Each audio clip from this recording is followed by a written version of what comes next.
Good morning. It's August the 10th, and here are two beds in our HOA. In the front, we have Sweet Alyssum. The next plant was a geranium cultivar that I don't think it's very beneficial for the pollinators. So I added some Canadian anemone, and I'm hoping to replace it with that. I plant a lot of rudbeckia fulgida, that's orange coneflower, because it flowers for a long time and it's pretty, and the HOA loves it. There's also some pink phlox in with this that should get bigger in time.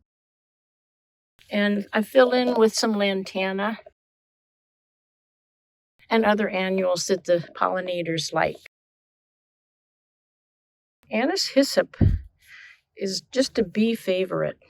So even though it's a little taller, I try to put it wherever I can. I don't know if you can see the bees on that. And I often have to use supporting half circles to keep it in place, to keep it from falling over.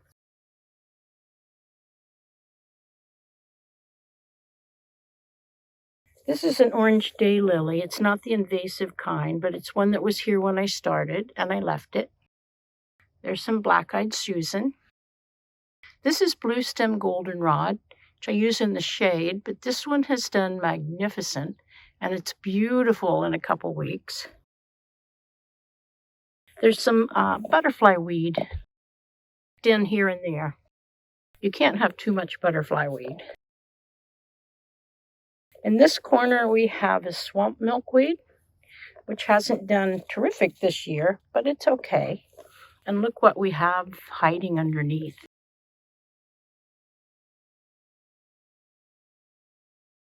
That's why I plant it. Underneath here was kind of a bare spot, so I have put in some more coneflower. Down there's a penstemon that'll bloom in the spring. I keep adding plants and taking some away if it gets too crowded. This bed, there's an aster on the end that has done terrific. And a plant that snuck in, this is sneezeweed, which is going to bloom shortly. And it was a volunteer.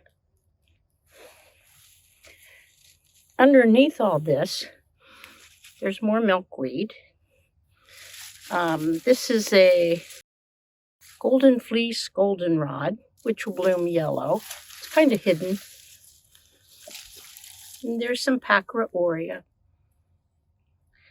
This blooms in the spring. Usually it will take over a bed, but this bed has so many natives in it that it's going to have to stay in its place.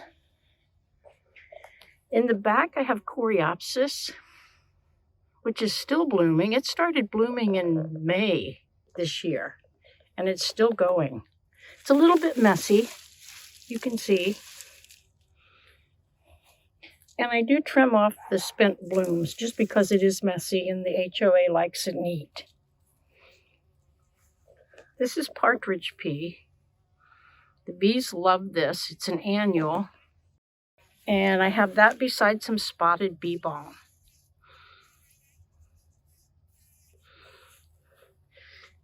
And then behind that, I stuck more butterfly weed. There's a little bit of pink phlox, more lantana, some non-native salvia, and some violets. Violets are good to add to any bed. They're a host plant for a lot of the skippers. So there's one bed that was daylilies, but we replaced it with big plants, and this year it's supporting the pollinators. And there's another bed. And these are both doing fine in the HOA because mostly they're short plants and they have long blooming flowers.